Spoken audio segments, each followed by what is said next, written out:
السلام عليكم ورحمة الله وبركاته. مرحبا بكم اخواتي. اليوم ان شاء الله غادي نقدم لكم الملاوي بدقيق القمح وفرينة البلدية، مخمرين بالخميرة البلدية، مورقين بزيت الزيتون، وايضا الا بغيتي تورقيهم بالزبدة وزيت الزيتون تيجيو لذاذ اكثر.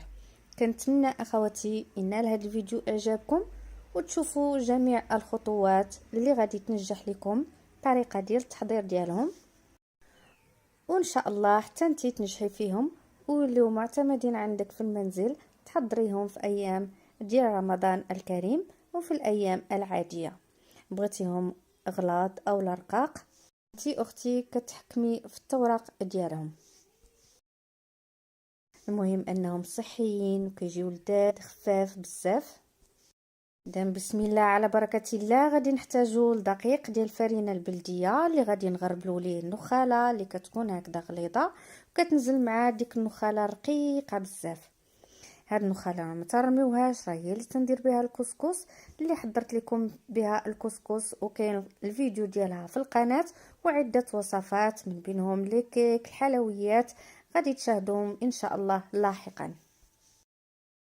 كنضيفوا ايضا دقيق القمح الكامل، يا اما كديروا نصف الكميه ديال دقيق القمح الكامل والنصف الاخر ديال دقيق فرينه البلديه، اولا كتغلبوا الدقيق ديال الفرينه على دقيق القمح الكامل، لكم الاختيار. المهم انه تيجي سواء بدقيق فرينه اولا دقيق قمح كيجي هائل وكيجي زوين بزاف. كاين الناس اللي تيحلو في هذا العجين او في هذا دقيق القمح الكامل، كاين اللي كتقطع ليه العجين نظرا لان كيكون عنده دقيق القمح الكامل اللي تيكون هكذا طحنوا لك مول الطاحونه حتى تنيلات ديك النخاله، ولات فاش كتغرب ليه الدقيق ديالك كتنزل لك معاه ديك النخاله الرقيقه، يعني كنقولوا حنا ولا ملكوك بديك النخاله اللي تطحن بها. وكيختلف ايضا الدقيق ديال القمح الكامل من منطقه الى اخرى. اذا اخواتي نتمنى نكون فدتكم بالنسبه للتساؤلات الاخوات بخصوص الدقيق ديال القمح الكامل. اذا بسم الله على بركه الله، انا عجنت كميه كثيره تقريبا كيلو ديال الدقيق حتى الكيلو وربع. هنا ضفت تقريبا واحد زوج الملاعق كبيره حتى 3 ديال الخميره البلديه باش يجيني هاد الملاوي خامرين، والوقت اللي نطيبوهم يجونا مخمرين من الداخل ويجونا طريين في نفس الوقت، والوقت اللي نتناولوهم ما يضروناش. كنضيفوا شويه ديال الملحه، ولا بغيتو تضيفوا شويه ديال زيت الزيتون في العجين غادي تضيفوا ملعقه كبيره وغادي تعجنوا العجين ديالكم. بالنسبه للعجينه غير تنجمعها ما كندلكهاش نهائيا. لاحظوا معايا غير جمعتها كنخليها شويه قاصحه ما كنرطبهاش بزاف، كنغطيو عليها بشي بلاستيك اولا شي غطاء وتنخليوها ترتاح تقريبا واحد 2 ساعات، القليله 2 ديال الساعات. هنا اخواتي عندي لكم 2 الاختيارات. بغيتو تورقوه بالزبده وزيت الزيتون تقدروا تورقوه به تيجي حتى هو زوين بزاف. بغيتو تورقوه فقط بزيت الزيتون والدقيق ديال القمح لكم الاختيار. عندكم الزبده بلديه بغيتو تورقوا بها كتذوبوها حتى كتولي سمن على هذا الشكل وتبرد، عادي يمكن لكم تورقوا بها الملاوي ديالكم. لان كيجيوني تساؤلات بالنسبه للاخوات واش يمكن ليا نورق بالزبده البلديه. باش اختي تورقي بالزبده البلديه خاص ضروري تذوبيها هكذا باش كتخلصي من داك اللبن اللي كيكون في الزبده وتبرد لك على هذا الشكل، عاد باش تبداي تورقي بها الملاوي ديالك. اذا ان شاء الله غادي نورقو حنا بالزبده وزيت الزيتون، وغادي نصيب لكم وحده بزيت الزيتون، غادي نصيبوا وحده ان شاء الله غير بزيت الزيتون وبدقيق القمح الكامل حتى هي كتجي زوينه وكتجي مورقه من الداخل. اذا ان شاء الله غادي نديرهم ملاوي شويه هكذا كبار باش نربحوا الوقت، وفي نفس الوقت يجونا تبارك الله معمرين التبصيل وهكذا حتى لا بغيتو وهكذا كتحطي شي طبسيل يكون هكذا كبير، وبهاد الملاوي اللي كيكونوا تبارك الله كبار يعني كيعطي العين، وكتحطي شي حاجه اللي هي تبارك الله راقيه وشي حاجه اللي هي زوينه بزاف. غادي نحطوا الكره الاولى غادي نورقوها كيف كنورقوا المسمن عادي. وانا هذه هي طريقتي المعتاده في تحضير الملاوي. تنرشهم بزيت الزيتون، الاول كنورق غير بزيت الزيتون، وتنفرتت ديك الزبده الا كانت هكذا دايبه بحراره المطبخ كتكون احسن، كتذوب بحال شكل اون بوماد. هنا ماشي مشكل، كنفرتوها بحال هكذا، وتنرشوا عليها الدقيق ديال القمح الكامل المغربل. كنطويو في الاول بحال شكل طيه ديال المسمن، كنطويو الطيه الاولى على هذا الشكل، كنزيدو الطيه الثانيه، تنرشوا عاوتاني بشويه زيت الزيتون، كنديروا طريفات صغار ديال الزبده،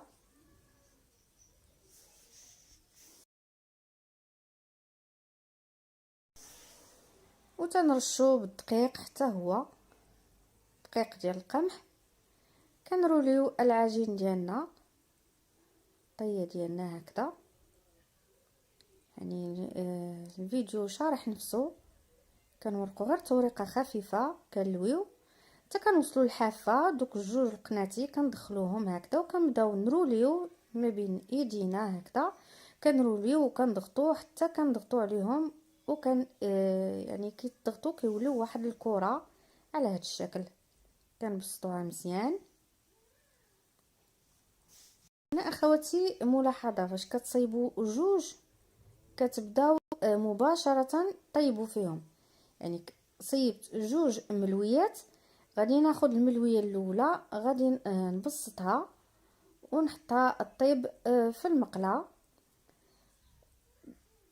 باش هكذا ما ترخفش لينا بزاف ويلصقوا مع بعضياتهم لانهم مرتاحين. وهنا نتوما اخواتي كتحكموا في السمك ديال الملويه ديالكم، بغيتوها هكذا تجي شويه متوسطه ما كتضغطوش عليها بزاف، بغيتوها تجي رقيقه كتورقوها واحد شويه وكتضغطوا على الوسط، لان الوسط هو اللي كيجي شويه طالع.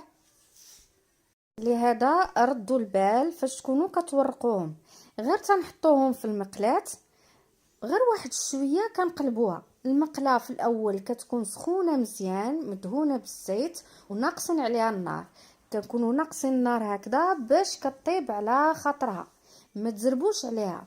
وخايبه لكم هكذا انا كندير معكم مباشره هاد الملويه هذه باش تشوفوا الطريقه ديال الطهي ديالها. كندير الملويه ديالي وفي نفس الوقت راني تنورق وحده اخرى، وفي نفس الوقت تنطيب هاد الملويه هذه. النار كتكون نازله والمقله راها سخونه مزيان، ماشي عاوتاني نازله بحال الشمعه، لا تكون النار غير متوسطه، ما تكونش كثيره بزاف وما تكونش ناقصه بزاف، النار تكون متوسطه.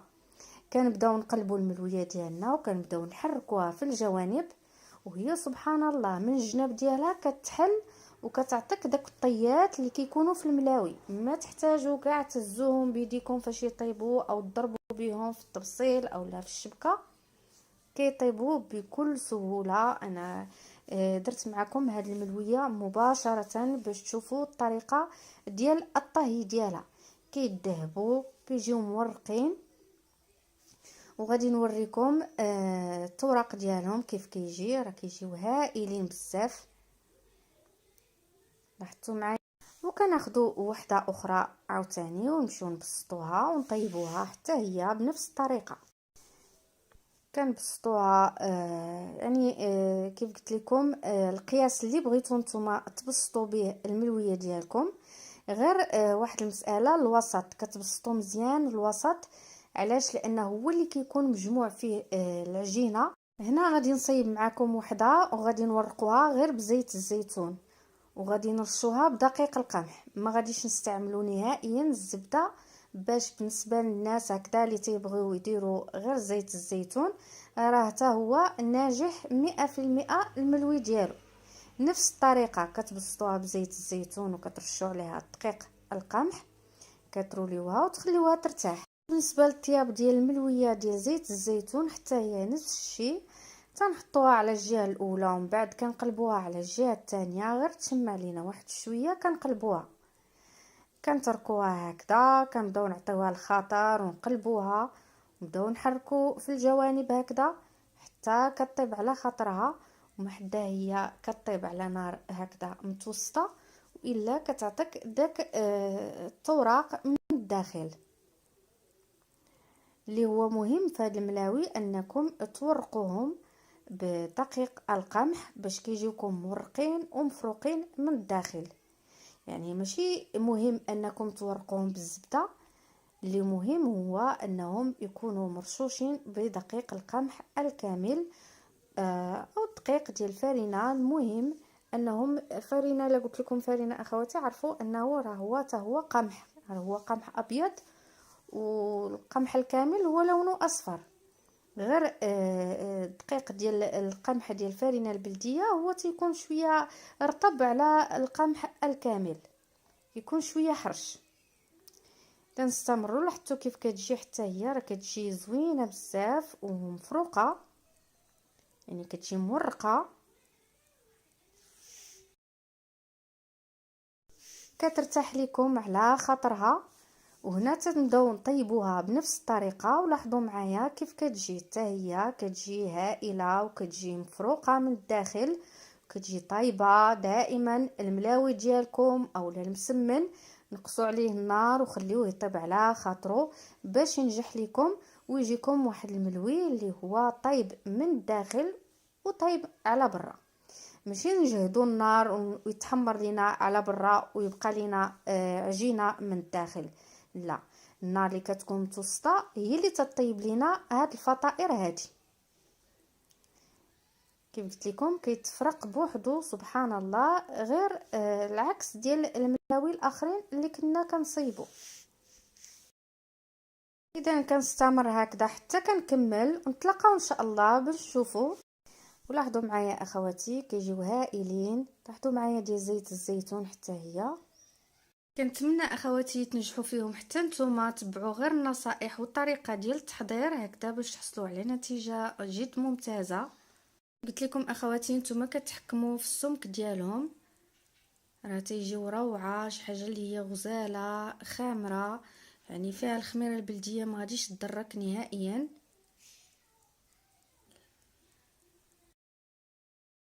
قدموا مع كويس ديال اتاي، حطوهم في طبق هكذا يكون كبير، لان تبارك الله ملاوي كبار. كنتمنى اخواتي نكون دائما عند حسن ظنكم، كنتمنى نكون لبيت الطلب ديال الاخت اللي طلبت مني الملاوي بالخميره البلديه. وايضا ان شاء الله كنوعدكم انني غادي نقدمهم لكم بدقيق القمح الكامل. في الصراحه انا تعجبني المسمن المربع، ومره ندير هاد الملاوي هادو، ولكن طلبوا مني الاخوات الملاوي بالخميره البلديه، لبيت لهم الطلب ديالهم. كنتمنى تشجعونا بالدعم والبارطاج ديالكم مع الاهل والاحباب والاصدقاء. ودائما الا كانت كتعجبكم هذه القناه كونوا اوفياء لها، متنسوناش من التعاليق ديالكم، وديروا لايك اخواتي الفيديو اللي عجبكم. وكنتمنى دائما تكونوا حتى نتوما في تمام الصحه والعافيه. دائما كاين الجديد في الوصفات اللي تنقدموا لكم، كنركزوا على الحبوب الطبيعيه الصحيه، كنحاولوا دائما نوظفوا الخميره البلديه اللي عندها واحد الدور جد كبير في التغذيه الصحيه، اللي مخصهاش تخطى اي بيت مغربي، تكون دائما فيه الخميره البلديه، ولو ما تعجنوش وضفوها في الحساء وضفوها في الحلويات ديالكم. ماشي ضروري اخواتي تكون دائما عندنا الخميره البلديه غير في الخبز، وانما كيف بارطاجينا معكم عديد من الوصفات اللي كتحتاج الخميره البلديه. مبقى لي اخواتي الا نودعكم، والسلام عليكم الى فيديو قادم بحول الله.